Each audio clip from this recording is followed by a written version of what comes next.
What's up, everyone? Happy Tuesday. Happy Dinger Tuesday, okay? The Panthers pulled it out last night. Brick Wall Bob.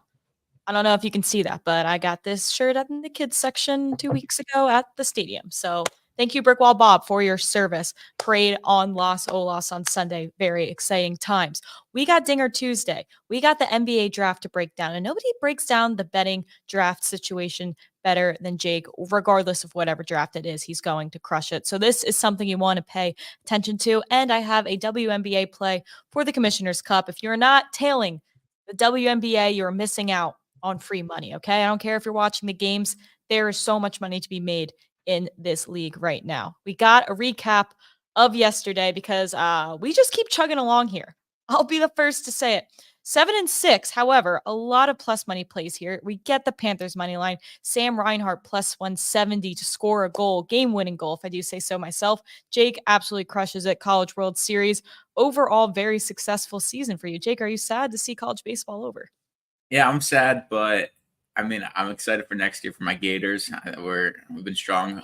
We've had a strong start to the offseason. I'm sad, but I'm ready to just focus on MLB, start getting ready for college football. I have too much going on just to be sad. And then yesterday, MLB, it went 2-2, but we hit the Jose Ramirez. He was 18-5 before that, and getting him at plus money, that was crazy. Wyatt Langford was stranded on third after getting a single, so that was close to hitting that plus 125. And of course, Bailey Falter had given up no runs through 4, and then gets shelled in the 5th inning, gives up 4 and runs exactly. So we were so close to going 4-0, but we'll still take a profitable day in MLB in the College World Series. Nice way to end the season. Absolutely. Nice way to end both seasons. NHL, because we're a huge hockey show here, and College World Series. Good stuff. It seems like we'll be keeping Steven on vacation for the foreseeable future. We might get a solo show from Jake while I'm inbound to Chicago on Thursday, but that's a story for a different time. All right, let's get into the NBA draft here. I know it's objectively a boring draft. However, there is always money to be made, and sometimes it's better when people aren't paying attention. You get some sneakier lines. Just to address the two elephants in the room, Jake, I know these aren't your official picks.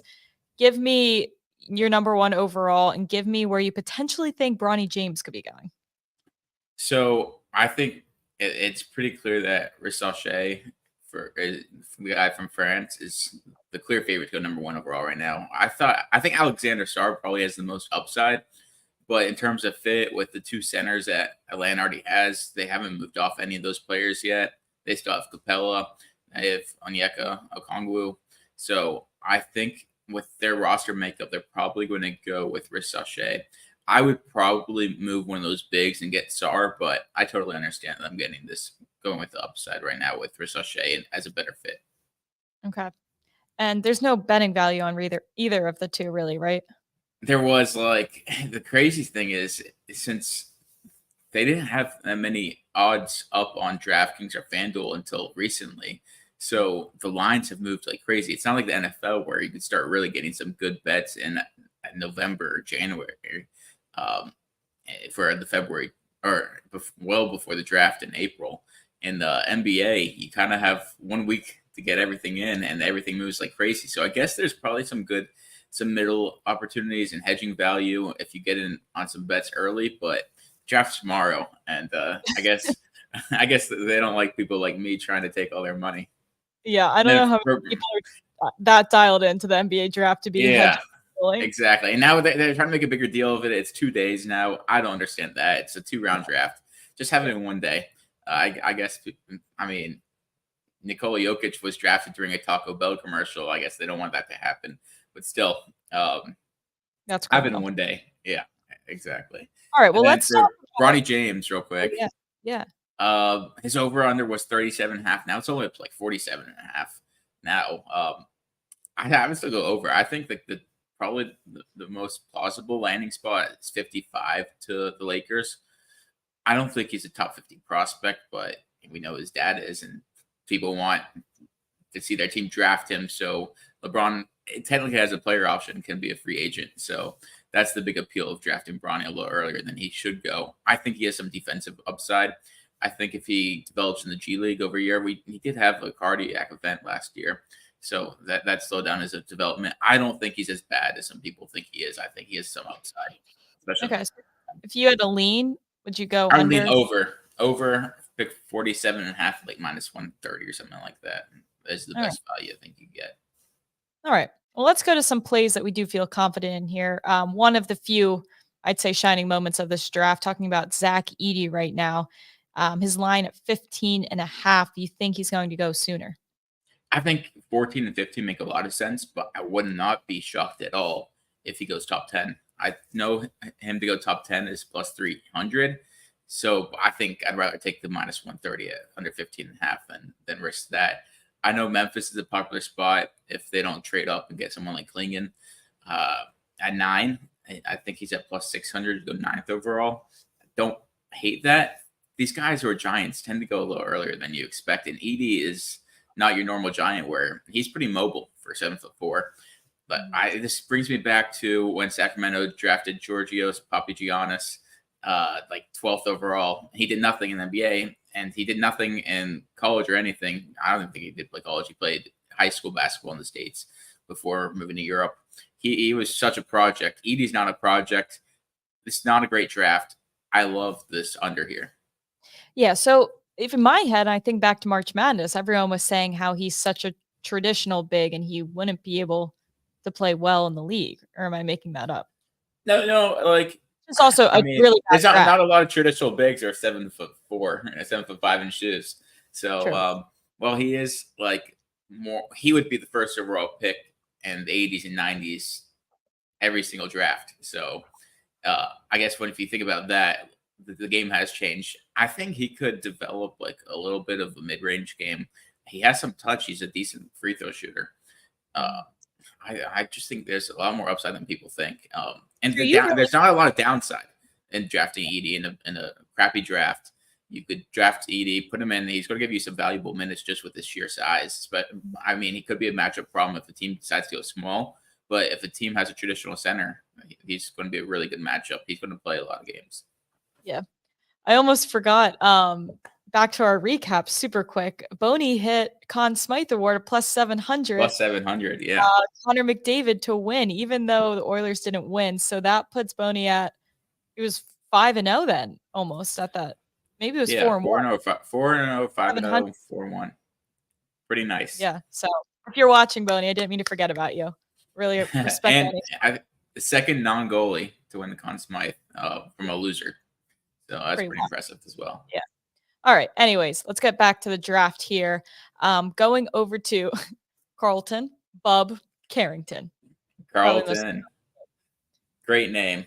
I'm a big fan of Sam Vecini's podcast. He works for The Athletic. He has a pretty great podcast where all year he just dives into the NBA draft. And I watched Carlton Carrington play against my Gators earlier in the season, and he's just a freshman. He's a raw prospect, but he has a really good mid-range game. I think the analytics show he has like the second highest mid-range pull-up percentage in the draft. I just love the upside pick in a really crappy draft here with Bub Carrington. I know a popular spot is OKC, and now that they traded off Giddey, I really like that landing spot. I know he's been linked to OKC, he's been linked to Orlando at 18, and he's been linked to Sacramento at 13. So I'm hoping one of those teams pick him. OKC's at 12.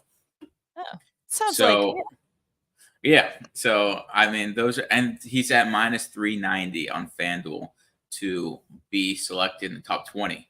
So 18 and a half, as long as he's not 19 or 20, I feel pretty good about that. So minus 140, I'll take that price. I just think the upside in a player like Carrington, who has some on-ball capabilities, he's a pretty good passer. Like Derek just said, he had a triple-double in his college debut, so he had 10 assists. He could pass the ball. He could handle the ball well, too. And with him trading Giddey, I think OKC at plus 650 could be a little bit of a sprinkle as well. Okay. How long has he been at Pittsburgh? Or he was a freshman. He's young. He's like 18 years old, 19 years old. So, yeah, that's why you take the upside. So he didn't have a great shooting percentage. I think he was just like 31%, 32% from three. But he has a really good mid-range game. And if you look at players who struggle to shoot the three. You want to look at their free throw percentage to examine their upside if they have a good stroke or not. So he was a pretty good free throw shooter, I want to say. So some teams are going to buy into that. And with this draft being a down draft, you want to get a really young player who could develop. Yeah. I'm looking at, now that I'm curious, now I'm looking up Isaiah Collier, our next pick, born in 2004. I thought I was young. He's 19. Yeah, that's crazy. I I was was 2001. Yeah, I was with my girlfriend and some of her friends, and there's a kid there who goes to UF, and he just finished his sophomore year, and he's like, "Oh, do you know this person?" I'm like, "If I went to UF again, I would have graduated 2 times over. Like, I'm old. I feel so old, and that really hit me hard. I feel so old now, even though I was born '97, so 2004. It's wild That's that crazy. players very much younger than us are going into the NBA right now. Yeah, it's crazy. Collier was the number 1 overall recruit, went to USC along with Bronny James. He didn't measure in well at 6'3". He had a tough situation with that USC team not really playing well at all. They fired their coach left for SMU. The most popular range is like 23 to 27 is where I think Collier is going to go. This is pretty juicy, but maybe if you put 1.7 units to win 1 unit on this, I kind of like that play. All right, cool. Let's go over to, this isn't a over-under type of situation, but a little head-to-head action here, getting creative. Yeah, Dalton Connect over Devin Carter. I really like Devin Carter, but Connect has been linked to Charlotte at 6 really heavily. I think he's at plus 200 to go to Charlotte at 6. Devin Carter's range is anywhere from 8 to 12. This is one where I looked at like 10 mock drafts, and 80% of them had Connect over Devin Carter. So playing a numbers game using the analytics, there'd be some betting value if you use that approach. Okay. Even a minus 160. Okay. We're all about the betting value and the analytics. We're all about the betting value. It's all about the value here. Okay. Well, talk about value. Let's run through a few long shots here with some great value before we hit Dinger Tuesday. Donovan Clingan, one of our March Madness darlings, I would say, 12 to 1 to be the 5th pick. Who do we have at number 5? So this is where I use Sam Vecini's mock draft, where he had Memphis trading from 9 to 5 to get Clingan there. So this would be if a team probably trades up. The 5th pick is Detroit's, and they're not going to draft Clingan. And Clingan is at minus 250 to be a top 5 pick, but like there's no exact landing spot, especially with it looking like Riss Shea is going to go 1, Sar 2, Reed Shepard 3. 4, there's some steam for San Antonio to draft Clingan, but I don't really buy it with the fit next to Wemby. I think 5th pick, I wouldn't be surprised Detroit just fire their coach if they trade off, try to get some assets. I think that this could just be a good long shot pick at 12 to 1 odds for Clingan to go 5th in the trade. Right. Yeah. I mean, going can have so much logic for 12 to 1. Let's go back to Exactly. Kaishan George. I'm not sure I know this name. Yeah, he was a freshman at Miami. He's from Switzerland. Yeah. So George is a pretty raw prospect, but he shot the ball really well as a freshman. Toronto has the 19th pick right now, and this is just, I've seen 2 mock drafts today have George going to Toronto at 19. So getting plus 1,200 just worth a sprinkle here. Worth a sprinkle. Why not? Worth a sprinkle, yeah. Long shots. Jonathan Givony, who does ESPN's mock drafts, has him going 19 to Toronto. Toronto likes to go with international prospects, being an international team, I guess. So they get the young Swiss freshman here. Love it. Let's go to another iconic name here. Is this Furphy? Johnny Furphy. He's a freshman from Kansas who is Australian. So another international prospect. How do I not know who he is? I don't know. He was like if he was a recruit, he would have probably been like a borderline 5-star. He he fit that Kansas team pretty well, especially with all their injuries at the end of the season. That's kind of why he got in the spotlight.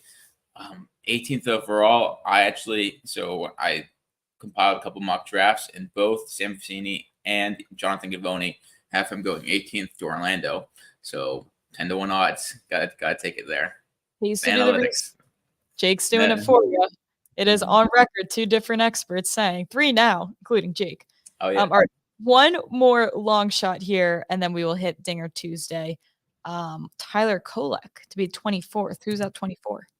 The Knicks right now are 24. I actually saw a mock where the Knicks trade up to 22 with Phoenix and swap picks, and he goes to the Knicks at 22. But if the Knicks hold, I've seen a lot of mocks and a lot of inklings linking Kolek to the Knicks. So if they hold at 24 plus 1,300, I think he's like plus 600 to go 22nd, plus like 550 to go 21st. So there are some other teams that could snag him before, but if he falls to the Knicks at 24, I think he could be a good fit coming off the bench.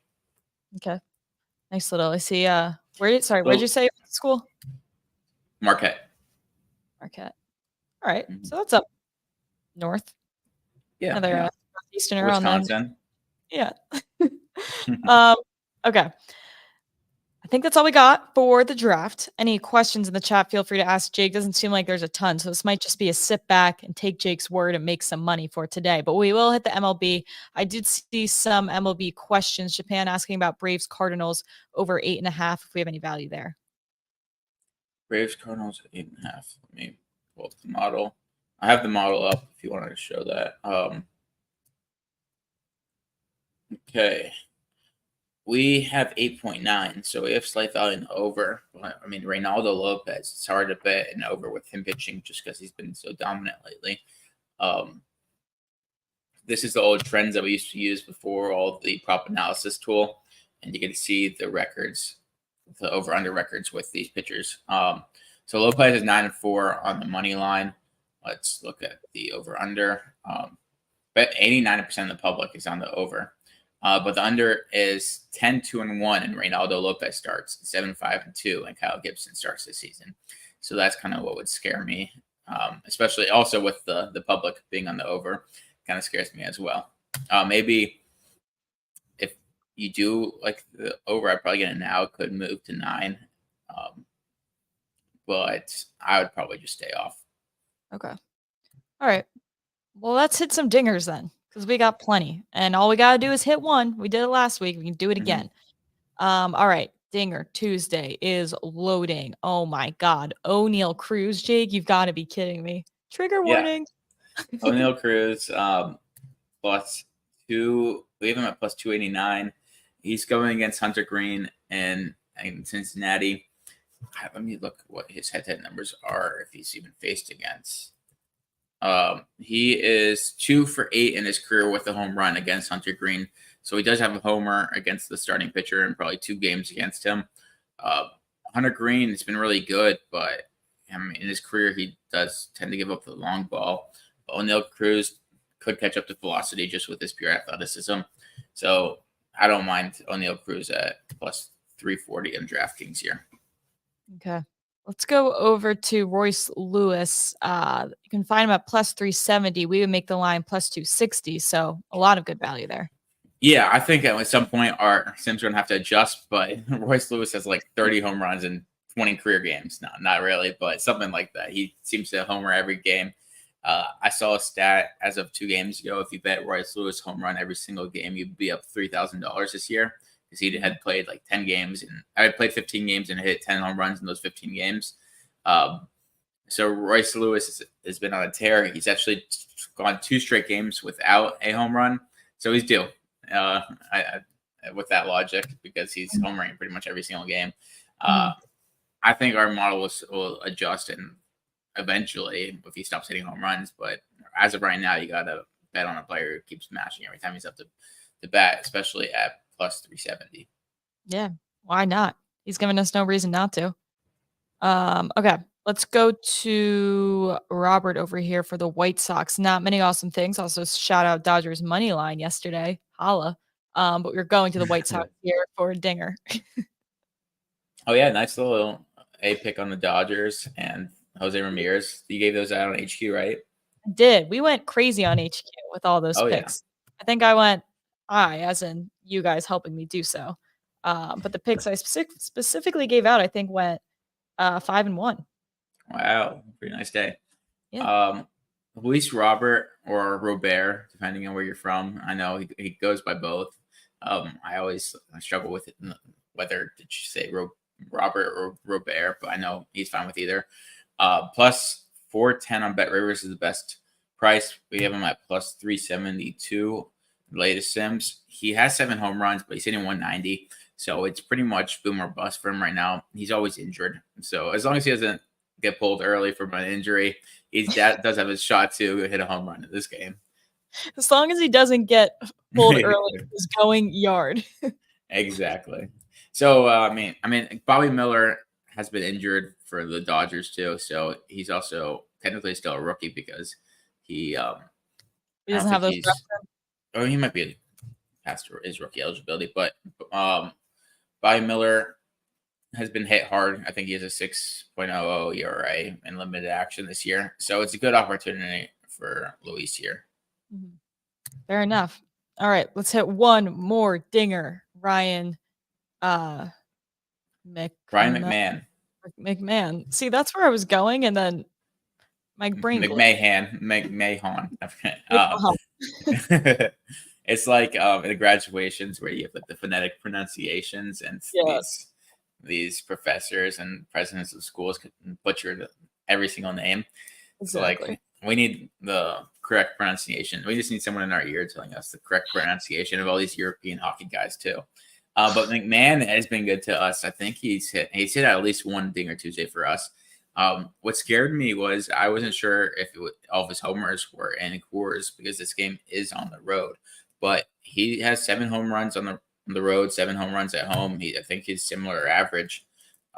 So we're going with Ryan McMahon at plus what was the best price, plus 625. I think it was plus 630 on Bally, but 625 on Caesars is like a main book that most people have instead. So I gave that to you, especially since the price isn't that much different. Mm-hmm. And I don't know if he's 2 for 3 with a home run in his career off Hunter Brown. So I was kind of surprised that the price is all the way at plus 625. But I mean, he obviously sees the ball well off of Brown. Brown's been really good lately. I think he's only given up 1 earned run in his last 3 starts. But before that, he got hit hard. I think there's plenty of value, plus 625 here. Okay. I like it. So what do we got there? We got 1, 2, 3. Wait, I'm counting the wrong thing. 1, 2, 3, 4, 5 Dinger Tuesday plays. Just like last week, all we need is 1 for 5. Mm-hmm. We make some money. And another great way to make money is in the W, okay? The answer is always the W. I'm going to take us over there for a little bit. We got one game tonight, the Commissioner Cup, okay?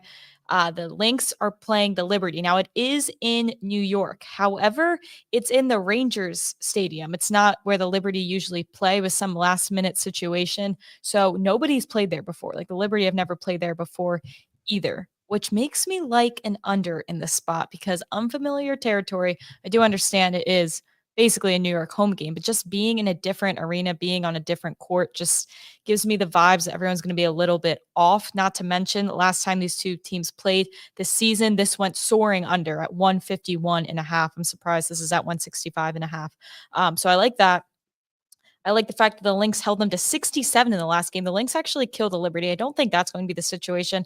I'm actually having a hard time figuring out who might win this game, but I do think they're playing for, in WNBA terms, a lot of money. Like your team wins a lot of money, the individual players win a lot of money, your program wins a lot of money. So I think the defense might be stepped up. The Lynx are already the best defensive rating in the league. The Liberty have a lot to work on, but when they do try, they're a great defensive team. It's just a matter if they do try. I think we're in a situation where they will try. So for me, this just feels like an under game. There's not too many reasons to go over in my head.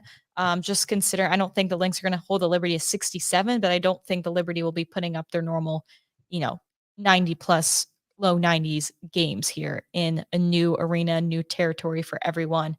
They've been playing a ton of games, and they haven't played a lot of great competition in the past week or two. They've had like 3 games against some pretty, for lack of a better word, not great teams. So I think they get humbled here by the Lynx defense. I lean Lynx to cover, but I don't even want to touch that. I just think this is such a great play for the under. And with that, let's take a look at this beautiful recap screen. A lot going on here. We got the W. We got 5 Dinger Tuesday plays. If you just sprinkle on all of them, I know we can hit one and you come out on top. We got the NBA draft. A lot of these I call act nows because, as Jake was saying, these lines have been swinging, especially from last night to today. A lot more can change up until tonight as well. So take some long shots too. Take a little sprinkle on some of these big value plays that we got going on. A lot of plus money on this recap screen, which we'd love to see. I do think Thursday, this might be a solo Jake journey. Maybe giving out some round 2. Lots of Q&As. Yeah, maybe some round 2 plays. Round 2 So picks, plenty of MLB, plenty of Q&A with Jake. So everyone's going to get their quality time with him while I am in the air and taking a little vacay. Okay. This is the time. Happy summer. All right. Any other questions? Feel free to reach out to us on Twitter. As always, good luck with your bets tonight. We'll see you guys Thursday.